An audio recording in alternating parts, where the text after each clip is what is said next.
This video is to cover fitting a retrofit aspirated regulator into a BSA Hornet air rifle.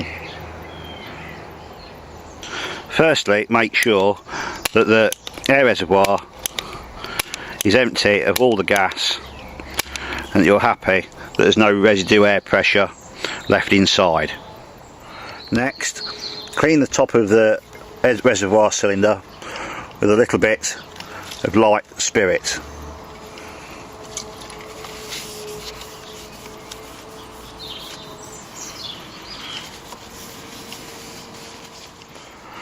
Next, apply a strip of masking tape along the top of the air reservoir.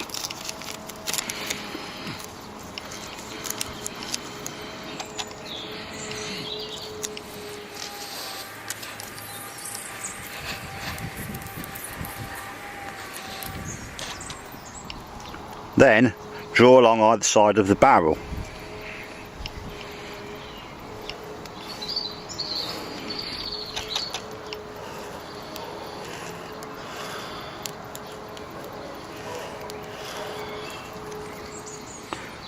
Now carefully remove your stock.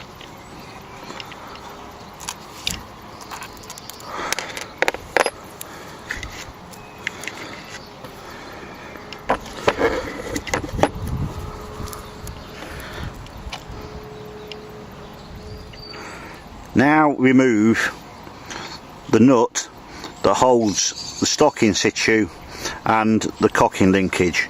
You will need a 10mm spanner to loosen this off.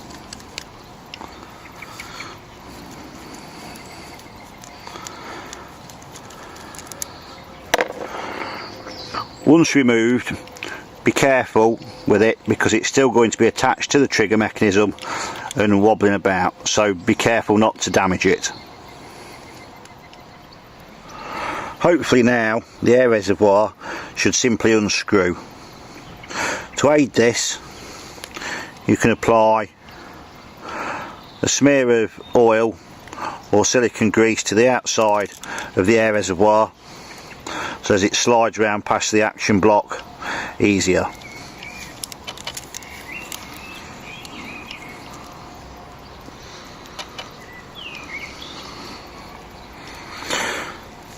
To hold the cylinder securely, you might want to use some rubber gloves or a sheet of rubber.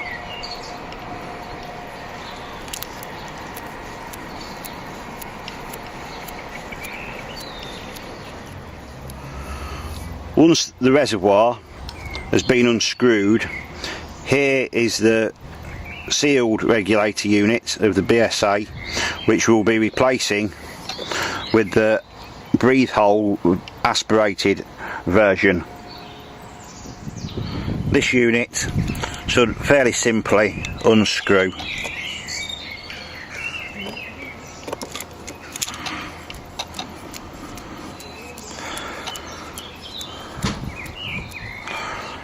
This is the regulator unit removed from the BSA, which normally screws onto here, and this is the outlet valve spring. This is the regulator unit removed from the BSA, which normally screws onto here, and this is the outlet valve spring. Now, in exactly the same way as fitting any other of our regulators into any other rifle, fit in the standoff. In this case, screw it onto where the old BSA regulator fitted. Align the new regulator and the end of the air reservoir with the thread on the action. Mark on where the O-rings are approximately from the regulator, and in between, on the top of the barrel, in between the two lines that you've earlier marked, this is where you will drill the breathe hole.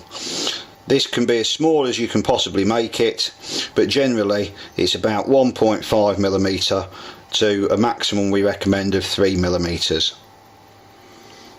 To hold your cylinder steady whilst you dot punch it and drill it, you really should use an engineer's V-block, or if you don't have one of these, use some old pieces of wood or plastic to make yourself a simple support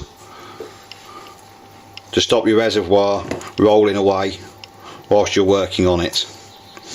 Make sure that your dot punch is nice and sharp, and choose a hammer which isn't too small but then again isn't too big.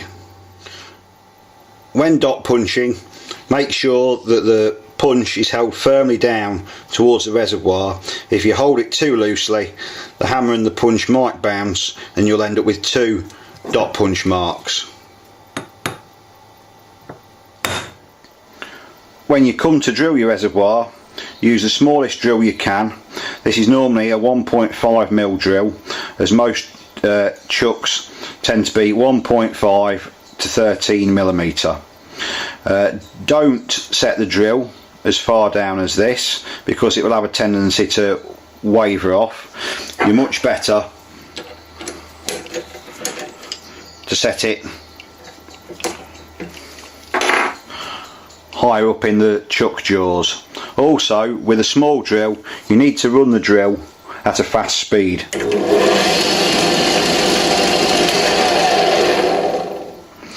But before you drill, make sure that everything all lines up.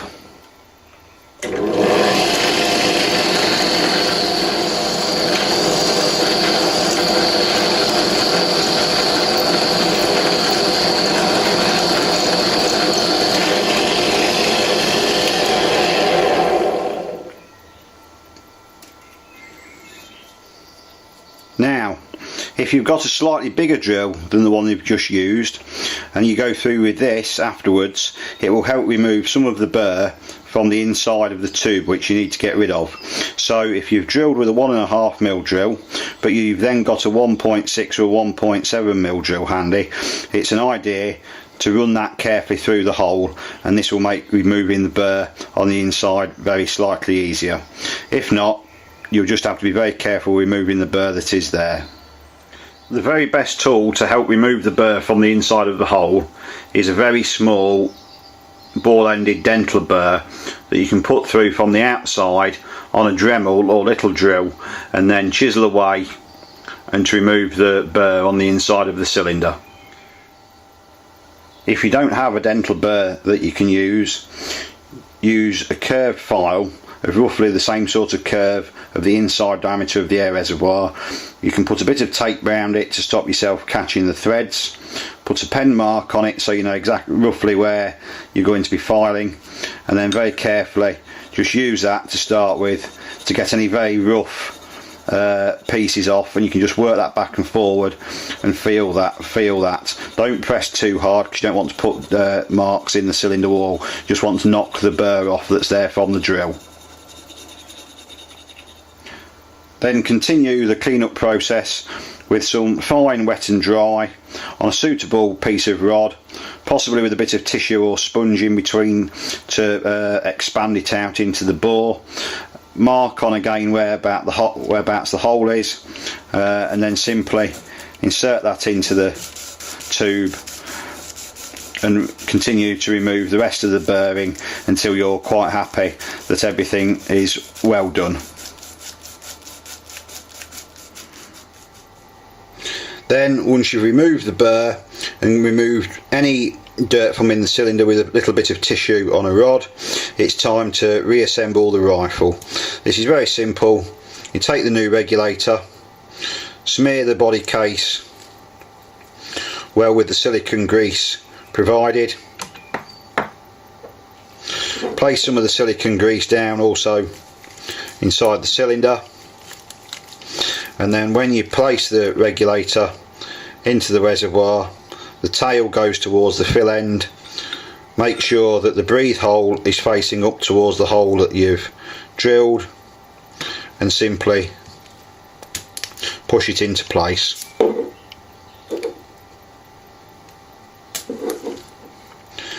Then all you've got to do is reassemble the rifle in the reverse of what we did earlier.